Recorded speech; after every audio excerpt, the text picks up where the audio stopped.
মুসলমান বলে পরিচয় দিচ্ছে, তাদের দলিল পেয়ে যাবেন এরা কেমন মুসলমান হতে পারে। কালকের বাড়াবাড়ি মুসলমান ভাঙড়ে এক মুসলমান আর এক মুসলমানের উপরে লাঠিচার্জ, এক মুসলমান আর এক মুসলমানের ঘর ভাঙছে, এরা নিজেদেরকে মুসলমান বলে পরিচয় দেয়।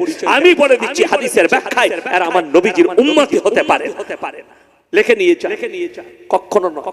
শুনেলেন আমি কোন রাজনৈতিক দলকে চিনি না। আপনাদের মনে হবে আমি নওশাদ ভাইয়ের পক্ষে বলছি না, তাকে আমি চিনি না, এতটুকু চিনি তাকে। আমি এমএলএ বলে চিনি না, আমি চিনি এতটুকু, তিনি একজন পীরজাদা, পীরের সন্তান, ভালো ছেলে, ভালো কথা বলে, এতটুকু জানি, বাকি চিনি না। কিন্তু শুনেলেন যদি নওশাদ কেউ কি মারে সেটাও অপরাধ, নওশাদকে যদি কেউ মারে সেটাও অপরাধ, ইয়াসিন যদি কেউ কি মারে একটা মুসলমান ভাই আমি ইনার গায়ে হাত তুললাম, আমি অপরাধী, ইনি আমার গায়ে হাত তুললে ইনিও অপরাধী। আপনাদেরকে বলে দিই, আপনারা পেপারে দেখেছেন, আপনারা মিডিয়াতে দেখেছেন, চোখ খুলেছেন, বাগদুই কাণ্ড রামপুরহাট বীরভূম ডিস্ট্রিক্টে জানেন একটা মানুষকে মার্ডার করেছে, মার্ডার করছে মুসলমান, অ্যারেস্ট হচ্ছে।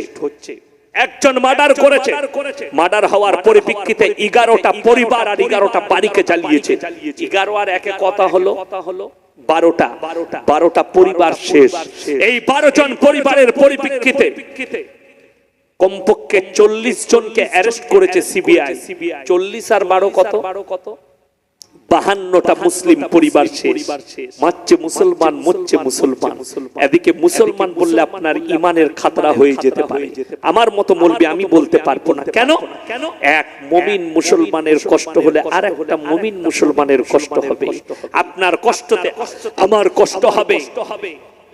এই মৌলবিদিকে দেখছেন, আপনার ইমামকে 5000 বেতন দিতে পারে, আপনি ঘরে শুয়ে থাকেন, ফজরের সময় ফজরের নামাজের পরে হাতটা তুলে বলে আল্লাহ সারে জাহানের মুসলমানের জানের মালের ইজ্জতের বরকত দাও, এই দোয়া করে তোমার মুমিন এই ইমাম সাহেব তোমার জন্য, তোমার প্রতিবেশী তুমি মরে গেলে ছুটে আসবে, তুমি তার উপরে ছুরি চালাও। আজকে বড় কষ্ট লাগে, আপনাকে দেখিয়ে দেবো। পেপার খুলে আজকে পশ্চিম বাংলার জেলগুলোয় চলুন, আরে যাও অ্যাসেম্বলিতে চলে যাও, এর একটা টেবিলে বসে খানা খায়, আর তুমি আমার মতো ইয়াসিন এমএলএ ইয়াসিনের জন্য তুমি তোমার ভাইয়ের মাথায় লাঠি মারছো। ইসলাম কখনো স্বীকৃতি দেয় না। আপনাকে গর্ব করে বলতে পারি, চলুন আমার বর্তমানে অনেক গ্রাম আছে, কোনো অশান্তি নাই। বাবা যাকে ভালো লাগে ভোট দাও, যে কাজ করবে করো। বড় কষ্ট লাগে আপনাকে বলে দিই, আপনারা দেখলেন গুজরাটে ভোট হয়েছে না হয়নি? কথা বলে না, ভোট হয়েছে। কটা মুসলমানকে মেরেছে? কথা বলে না। শুনেছেন যে মুসলমান দিকে ঘরছাড়া করে দিয়েছে, অত্যাচার করেছে? করেনি। কিন্তু আপনাকে শুনেলেন পশ্চিম বাংলার লোক আসল কথা কাজ নাই, কি করবি সকাল থেকে মারামারি কর, মারামারি লাগা। আলু লাগিয়ে দিয়েছে, আলুর পরে কোনো কাজ নেই বলে চায়ের দোকানে বসে রাজনীতির কথা বলতে বোম চালা। এটা হচ্ছে মুসলমান। আপনি সাবধান হন, মুমিন হতে পারবেন না। মুমিন সে যার কাছ থেকে কেউ কোনো রকমের কষ্ট পাবে না, কেউ কি কষ্ট দিবে না, আপনি দিবেন না কেউ কি কষ্ট। সবাই বলুন আমরা একে অপরের সঙ্গে মহব্বত করব, জোরে বলুন ইনশাআল্লাহ। আপনার যাকে ইচ্ছা লাগে তাকে ভালোবাসো, যাকে ইচ্ছা লাগে ভোট দেন। আমি কারো পক্ষে বিপক্ষে নয়, আমি কোন রাজনৈতিক বক্তা, কিন্তু আমি চাই আপনি যদি মার খান আপনি মুসলমান ভাই, আমার কষ্ট হবে। ইনি যদি মার খায় ইনি আমার মুসলমান ভাই, আমার কষ্ট হবে। বাগদুই কাণ্ডে যিনি মার্ডার হয়েছে তার পরিবারের জন্য আমার মন থেকে সংবেদনা দিচ্ছি। আল্লাহ তার পরিবারকে সবরে জামিল দান করুক। যে 11টা পরিবার চলে গেছে তাদের জন্য দোয়া দিচ্ছি, আল্লাহ তাদেরকে শহীদের মর্তবা দেখ, জোরে বলুন আল্লাহুম্মা আমিন। এবং যারা জেলের কুঠরিতে আছে আল্লাহ তুমি তাদেরকে হেফাজত করো, সকলে জোরে বলুন আল্লাহুম্মা আমিন। এরা আমার সবাই মুসলিম ভাই, আর আমি দোয়া করব আল্লাহ এদিকে হিদায়াত প্রাপ্ত করুন, আল্লাহ হিদায়াত দেখ। শুনেলেন আল্লাহর নবী সাহাবীদের জন্য আল্লাহ কি বলেছে জানেন? রাদিয়াল্লাহু আনহুম ওয়া রাসূআন, চোখ দিয়ে পানি আসবে। আবার আল্লাহ খুশি হয়ে বললেন, হে আমার নবী তোমার সাহাবীরা আমার উপরে রাজি, আমি তাদের উপরে রাজি হয়ে গেছি। জোরে বলুন সুবহানাল্লাহ। আর আমরা এমন মুমিন, আমরা এখনো নিজেরা নিজের উপরেই রাজি হতে পারি। নিজের মনকে স্থির করতে পারিনি। আমরা না বাপকে রাজি করতে পারলাম, না আমার পাড়ার চাচাকে রাজি করতে পারলাম, না আমার প্রতিবেশীকে রাজি করতে পারলাম, করতে পারিনি। আল্লাহ হেফাজত করুন সকলে জন্য আল্লাহুম্মা আমিন। আজকে আমি একটা অনুরোধ করে যাব, শুনেলেন যদি এই দ্বন্দ্ব থেকে বাঁচতে চান, আমার একটা পরামর্শ, ইসলামী পরামর্শ কবুল করবেন সকলে জন্য বলুন ইনশাআল্লাহ। আমি মারা যেতে পারি, মুলাকাত হবে কিয়ামতের দিন। ইমাম সাহেব আছেন, আমাদের বাবাজিরা আছেন, মসজিদের মুয়াল্লি সাহেবকে আল্লাহু আকবার, মাশাআল্লাহ, এরকম মুতাওয়াল্লি হওয়া দরকার। আমি অনুরোধ করে যাচ্ছি মুতাওয়াল্লি সাহেব, মসজিদের কমিটি, জলসা কমিটি, সকলকে গ্রামে সুন্দর ইসলামী পরিবেশ চালু করুন। তার প্রথম ধাপ হচ্ছে বাচ্চাদিকে মসজিদে মক্তব চালু করে মক্তবে পাঠান। প্রাথমিক শিক্ষা আদর্শ পাবে। এই মৌলবি কখনো বলবে না যে মা বাপকে ভাত দেই না। আপনারা প্রমাণ দিতে পারবেন কোন কলেজের প্রফেসর, কোন স্কুলের হেডমাস্টার দাঁড়িয়ে বলেছে এ বাবারা শোনো, তোমরা বাবা মায়ের সঙ্গে ভালো ব্যবহার করবে? এটা তো বলা দূরের কথা, শিক্ষক দিবসে তো হেডমাস্টার তাদের সঙ্গে ড্যান্স করছে ডিজে বক্স লাগিয়ে। ঠিক বলছি না ভুল বলছি?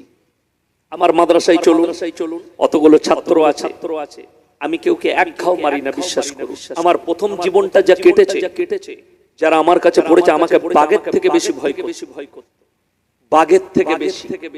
আমি যেদিনে বাড়ি আসতাম আমি শুনতাম ছেলেদের মুখে বলছে ঈদের মতো খুশি করতো, আজকে আপদটা গেছে। আমি মসজিদে প্রবেশ করলে খাগড়াগড় মাদ্রাসায় 150টা ছাত্র একটা মাছি উড়ার শব্দ উঠতো না। 24 পরগনার অনেক ছাত্র আছে আমার, মাছি উড়ার শব্দ উঠতো না, এত ডিসিপ্লিন ছিল আমার। আমি আমার আব্বার মাদ্রাসায় গিয়ে বিয়ে হলো কি বুঝলেন, আমি ছেলেকে মারতাম, ছাত্ররা বাড়িতে যেত চা পা আনতে, খাবার আনতে গিয়ে শিকায়েত করত। আমার মা বললে বাবা ছেলেদিকে মেরো না, তুমি খুব বদমাশ ছিলে পড়ার জীবনে, একটু বুঝিয়ে পড়াবে। আমার আব্বাজি নিষেধ করলেন, ইয়াসিন ছাত্র দিকে মেরো না, আমার দেখলে কষ্ট হয়, বয়স হয়েছে। আমার আব্বাজি খুব মেরেছেন পড়ার জীবন। যারা আমার আব্বার ছাত্র আছে 24 পরগনা গোটা পশ্চিম বাংলা জুড়ে, তারাও এখনো বলে তোমার আব্বার মার মনে আছে, খালি লাত করে মারতো, লাতে করে। যেদিকে লাত মেরেছে তারা মৌলবীর মতো মৌলবী হয়েছে। কেউ বুখারী পড়াচ্ছে, কেউ তাফসীর পড়াচ্ছে, কেউ মুহাদ্দিস, সব বড় বড় পণ্ডিত আলেম হয়েছে, কেউ মাদ্রাসার মুহতামিম হয়েছে। তো আমি আজ একটা ছেলের গায়ে হাত দিই, কিন্তু কোন ছেলের হিম্মত নাই আমার সামনে দাঁড়ায়। একটা ছেলের গায়ে হাত দিই, ছাত্র দিকে জিজ্ঞেস করলে পাবে। ভালোবাসি, কিন্তু কোন ছেলে ভয়ে দাঁড়ায়। কেন? তাদেরকে সেই আদর্শটাই দিয়েছি। আর হেডমাস্টার যদি 10 আর 9 এর ছেলেদের সঙ্গে ডিজে বক্স লাগিয়ে ডান্স করে, তারা সম্মান করবে? বড় কষ্ট লাগে। এর দ্বারা কখনো আদর্শ হবে না। আপনার সন্তানকে ওই জন্য কোথায় পাঠাবেন? মসজিদে পাঠান, মক্তবে। আমাদের সমাজ কোথায় শেষ হয়েছে শুনেলেন। ইংরেজি মাস্টারের পেছনে 500 টাকা খরচ করবে, টিউশন মাস্টারকে 500, বাংলা মাস্টারকে 200, অঙ্কের মাস্টারকে 300, কিন্তু মক্তবে পড়াতে গেলে 50 টাকা দিতে গেলে এদের গায়ে লাগে। অথচ পৃথিবীর সবথেকে উম্দা কিতাব কোরআন, কোরআনের থেকে উঁচু কিতাব পৃথিবীতে আর কিছু আছে? নেই। শুনেলেন কোরআনে কি পাবে? আপনাদের বাচ্চারা 7 বছর বয়স হলে আমি বলে যাচ্ছি বাবাদিকে হাতটা ধরুন, আর জুম্মার দিনে নিয়ে গিয়ে হয় দোতলায় দাঁড় করান, না হলে পেছনের কাতারে দাঁড় করান। ছেলে খেলা করবে, বদমাশি করবে, কিন্তু তার উপরে নামাজের আসর পড়বে। আপনার মেয়ে 7 বছর বয়স পেরিয়ে গেলে নামাজের তাকিদ দে, নামাজের তাকিদ 7 বছর। আমার বিটি 5 বছর বয়স। আমি যখন বাড়িতে নামাজ পড়ি তখন কখনো জোহর পড়ি, কখনো আসর পড়ি। আমার বিটি আমার পাশে দাঁড়িয়ে, লকডাউনের সময় আমি তারাবি পড়তাম, ও যতক্ষণ আমি 20 রাকাত পড়তাম ও আমার সাথে সাথে পড়তো। মাথা ঠুকতো, কিছু জানে না, একবার করে মুখে তাকাতো, একবার করে গিয়ে পানি খেয়ে আসতো, আর মাথা ঠুকতো, আর নিয়ত বাঁধতো। এটা কিন্তু আসর পড়বে। আর সব থেকে ডেঞ্জার যেটা, সেটা হচ্ছে আজকে শুনে নেন, সমাজ ব্যবস্থা ক্ষতিগ্রস্ত, তার কারণ হচ্ছে মোবাইল। এই মোবাইলের দ্বারা কি প্রবলেম হচ্ছে আপনারা বুঝতে পারবেন। কোন জায়গার ছেলে বলবো না, একটা ছেলের ফোন এসেছে, হুজুর আমি খুব বিপদে আছি। কি বিপদ? আমি বাইরে কাজ করি, যে কোনো একটা রাজ্যের নাম করলো, সেখানে আমি নামাজ পড়ি, কিন্তু আমার কদিন থেকে অসুবিধা হচ্ছে। শুনেলেন আল্লাহ আমাদেরকে কতটা এক্সপেরিয়েন্স দিয়েছে, শুনেলেন আল্লাহ কতটা ইলমে লাদুন্নি আলেম দিকে দেয়। আমাকে বলল, হুজুর আমি নামাজ পড়তে যাচ্ছি, যখন গোসল করি, গোসল করার পরে দেখি আমার একটু বীর্য বেরিয়ে আসছে। আমাকে কি করতে হবে, কিভাবে নামাজটা পড়ব? আমি বললাম সব থেকে প্রথমে তুমি পাপ থেকে নিজেকে মুক্তি করো, তারপরে নামাজের কথা ভাববে। বলে হুজুর কি পাপ? আমরা তুমি হস্তমগ্ন করো। বলে হুজুর আপনি কি করে ধরলেন? আমরা তোমার এই রোগটার প্রমাণ হচ্ছে ওটাই। আর এর জন্য বলে হুজুর কানতে লাগলো ছেলেটা, হুজুর আমি কি করে এই পাপ থেকে বেরিয়ে আসবো? আমরা এই পাপ থেকে বেরোনোর একটাই উপায়, তোমাকে মোবাইলকে কাছ থেকে সরিয়ে রাখতে হবে। আজকে স্কুল কলেজের নারী পুরুষ আমাদের যুবক যুবতীরা বিবাহের আগে অর্ধেক ছেলে 100টার মধ্যে 90 জন তাদের যৌবনকে নষ্ট করে দিচ্ছে। আমি তাকে বুঝালাম, শোনো তোমার এটার দ্বারা সব থেকে বড় ক্ষতি হবে, সেটা হচ্ছে বিবাহিত জীবন। তোমার বিয়ের পরের জীবনটা তুমি তোমার স্ত্রীর সুখ দিতে পারবে না, তোমার স্ত্রীকে জিনা করতে হবে, তা না হয় তোমাকে তালাক দিয়ে চলে যাবে, তোমার কাছে ছাড় নিবে। বেশিরভাগ বিপদগুলো এই জন্য ঘটছে। ওই জন্য বাবা মাকে বলবো উপযুক্ত বয়সে ছেলে মেয়েদের বিয়ে দেন। সরকার বলেছে 19 বছর, ওটাকে 20 করবেন। যদি বলেন হুজুর আমার ছেলে পড়ছে, আপনারা আমার বাপের সম্পর্কে জানেন? আমার আব্বাজি মৌলভী শওকত সাহেব, তিনি বিয়ের পরে মৌলভী হয়েছে। অনেক উলামারা জানে বিয়ের পরে মৌলভী হয়েছে। আপনার ছেলে কলেজে পড়বে, বিয়ে দিয়ে দেন। একটা কলেজ পড়ুয়া একটা মেয়ে, ভালো মেয়ের সঙ্গে সেও কলেজে পড়ে, একই কলেজে পড়বে, স্বামী স্ত্রী যাবে, ব্যভিচার থেকে বেঁচে যাবে, গুনাহ থেকে বাঁচবে। বিয়ে হচ্ছে অর্ধেক ঈমান।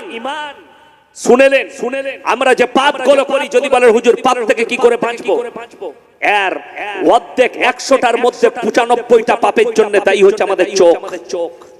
আর এখন ওই চোখের কাছ থেকে 40% ভাগ করে নিয়েছে এই মোবাইলটা। আপনি যখনই মোবাইল খুলবেন খালি ন্যাংটো নারীদের ফটো দেখতে পাবেন। এটাই তো বেঈমান কাফেরদের আদর্শ, যে মুসলমানদের ঈমানকে নষ্ট করো। আমাদের মৌলবীরা আজ থেকে 40 বছর আগে আমাদের উলামারা যখন ফতোয়া দিয়েছিল 50 বছর আগে মোবাইল টিভি গুলো হারাম, কেউ বাড়িতে টিভি রাখবেন না, তখন এই দামি দামি মানুষগুলো এরা আল্লাহর ভয় করে আমাদের বাপদাদারা কেউ টিভি কিনেনি। কেন? পাপ হবে বলে। মৌলবীরা বলেছে এত মানা সিফাত ছিল তাদের, তারা মৌলবীদিকে এতটা মানতো, তারা কিনেনি। বেঈমান কাফেররা দেখলে মুসলমানরা তো টিভি ইউজ করছে না, বিক্রি কম, সব থেকে ভালো কাজ আর একটা চক্র রচে দিল, বলে এদের পকেটে টিভি ঢুকিয়ে দিই, তার নাম হচ্ছে মোবাইল। এটা টিভির থেকেও ডেঞ্জার, এই মোবাইলের কারণে এই ছেলেগুলো নিজেদের যৌবনকে নষ্ট করে দিচ্ছে, এই মেয়েরা নিজেদের যৌবনকে নষ্ট করে দিচ্ছে। আমরা বলিনি, আপনারা খোঁজ পাবেন। আজকে আমি প্রমাণ দিয়ে যাচ্ছি, যাদের লিবাস দরকার তারা উঠবে। আমি সরকারকে সচেতন করছি, প্রশাসন বাবুদিকে সচেতন করছি। কেন? শুনেলেন অনেকজন না জেনে শুনে আমাদের প্রশাসন বাবুদিকে দায়ী করে। কখনো না। অ্যাক্সিডেন্ট হয়ে গেছে, প্রশাসন দায়ী। মোটরসাইকেল বাইকে একটা লোক মারা গেছে, আমাদের দেশের লোক গিয়ে রোডের উপরে আন্দোলন করে, কিন্তু কেউ জিজ্ঞেস করে না ছেলেটা হেলমেট পরেনি এর জন্য আর বাবা মা দায়ী। পুলিশকে দায়ী করে, প্রশাসনকে দায়ী করে। আমি তাদের নজর আন্দাজ নয়, তাদের নজরে দিতে চাইছি। যখনই আপনি দক্ষিণেশ্বর ডানকুনি পেরুবেন, যখনই আপনি সিঙ্গুরের কাছাকাছি যাবেন, আমাদের দেশের কলেজের কলকাতার ইউনিভার্সিটি পতিতালয়ের বহু মেয়ে রাস্তার উপরে তারা ব্যভিচার করছে, লাইট মেরে গাড়ি দাঁড় করি। লরিওয়ালার সাথে চার চাকাওয়ালাদের সাথে কলেজ থেকে বেরিয়ে গিয়ে তারা ব্যভিচার করছে। আমাদের সমাজের লোক দাঁড়িয়ে দেখছে, কেউ প্রতিবাদ করেন। হাজার হাজার যুবক, হাজার হাজার গাড়ির ড্রাইভার, হাজার হাজার মানুষের পয়সা লুটছে, তারা নিজেদের জীবনগুলো পণ্য করছে, যৌবনগুলো সেখানে খরচ করছে। এদিকে অ্যারেস্ট করবেন, বড় কষ্ট লাগে। কিন্তু দুঃখ কি জানেন? আমার প্রশাসন ভাই থেকে আমি রেসপেক্ট করি। আমার থানার বড়বাবু আমাকে ভালোবাসে, আমিও শ্রদ্ধা করি। সম্পর্ক আছে, কথা হয়, ফোন করি। আমার থানায় একজন বাবু আছেন রতন দাস, আমার খুব ক্লোজ বন্ধু। আমাদের বুদবুদ থানার বড়বাবু, তিনি খুব ভালো মানুষ। আমার গলসি থানা, আমার থানার নাম হচ্ছে গলসি। আমার লাগাও থানা আছে বুদবুদ। গলসি থানার বড়বাবু দীপঙ্কর সরকার খুবই ভালো মানুষ। এলাকায় খুব শান্তি বজায় রেখেছেন। আরো একজন আমার বন্ধু আছে, জামালপুরে আছেন, জামালপুর থানা বর্তমানে রাকেশ সিং, খুব ভালো মানুষ, মানুষকে রেসপেক্ট করে, ভালোবাসে, খুব ভালো মানুষ। আমার বন্ধু, আমার সঙ্গে কথা হয়, আমি দেখা করি। বড় কষ্ট লাগে কি জানেন? যে আজকে একটা মুসলমানদের মেয়ে যদি হিজাব পরে শরীর ঢাকা দেয়, তাকে কোর্টেতে কেস লড়তে হয়, কিন্তু রাস্তায় দাঁড়িয়ে কলেজের মেয়েরা দেহ ব্যবসা করলে তাদেরকে প্রতিবাদ করে না, তাদেরকে কোর্টে যেতে হয় না, তাদেরকে অ্যারেস্ট করা হয় না। কলকাতার বুকে নিউ টাউন থেকে শুরু করে কলকাতায় আমি হাজার হাজার প্রমাণ করাবো, মধুচক্র ধরা পড়ছে। ফ্ল্যাট ভাড়া নিয়ে সেখানে মধুচক্র চলছে। কলেজের মেয়েরা ধরা পড়েছে হোটেলে, অমুকের মেয়ে ধরা পড়েছে হোটেলে, তারা মধুচক্রে। তাদেরকে কোর্টেতে কেস লড়তে হয় না, তাদেরকে পয়সা দিলেই ছাড় পেয়ে যায়, তারা জামিন পেয়ে যায়। আর হাইকোর্টে যেতে হয়। একটা মেয়ে যদি, তার একটা মুসলমান মেয়ে যদি বোরকা পরে আর মাথায় ঢাকা দেয়, তাদেরকে হাইকোর্টে যেতে হয়। এটার জন্য আমার দুঃখ আর বেদনা। একটা মেয়ে নিজের শরীরকে ঢাকলে তাকে কোর্টে কেস লড়তে হয়। স্কুল কলেজে গেলে আর যে মেয়েরা দেহ ব্যবসা করে তাদেরকে কেস লড়তে হয়। আমার ভাই, আপনি সচেতন হন। আপনার মেয়ে কলেজে যাচ্ছে, কি পোশাক পরে যাচ্ছে আপনাকে জানতে হবে। আপনি প্রতিবাদ করবেন। আপনার ছেলে কলেজে যাচ্ছে, এসে নামাজ পড়েছে কিনা আপনাকে খোঁজ নিতে হবে। আপনার ছেলে স্কুলে গেছে, বাড়িতে এসে কাজা নামাজগুলো পড়লো কিনা, জোহরের নামাজ পড়েছো না, পড়ে নাও। বেলা 3টায় যদি বাড়ি আসে, জোহর পড়ো, তারপরে তোমাকে ভাত দিচ্ছি। বেটা জোহরের নামাজ পড়বে, মা ভাত রেডি করবে। এটাই হচ্ছে আদর্শ। আমি যখন রাত 2টো, 2:30, 3টে বেজে যায়, আজকে আমি গাড়ি ছাড়বো, বাড়ি ঢুকতে 3টে, 3:30 বাজে। আমি আর ঘুমাই না, আমি অপেক্ষা করি। কতক্ষণ? ফজর পর্যন্ত। ফজরের নামাজ পড়বো, তারপরে যাব। একটু চা খাই, মাদ্রাসা চলে যায়। ক্লাস শেষ করে এসে ঘুমাই 2 ঘন্টা, 2.5 ঘন্টা। গাড়িতে যেতে আমি এখন শুভ এক ঘুমে একদম বর্ধমান। কালকে আমি 24 পরগনায় ছিলাম, খালি মাদ্রাসার কারণে আমাকে ফিরে যেতে হয়েছে। আমি দক্ষিণ 24 পরগনায় কালকে ছিলাম, কিন্তু আমাকে ফিরে যেতে হয়েছে, আমতলার কাছে ছিলাম। কেন ফিরে যেতে হয়েছে? মাদ্রাসা। আর কালকে আমি বিদ্যাসাগর সেতু পেরিয়ে আমি ঘুমিয়েছি, আমার আর কোনো হুঁশ ছিল না। একবারই আমার ড্রাইভার তুলছে বাড়ি ঢোকার আগে, 1 কিলোমিটার আগে, হুজুর উঠেন, চলে এসেছি। তখন আমি উঠলাম।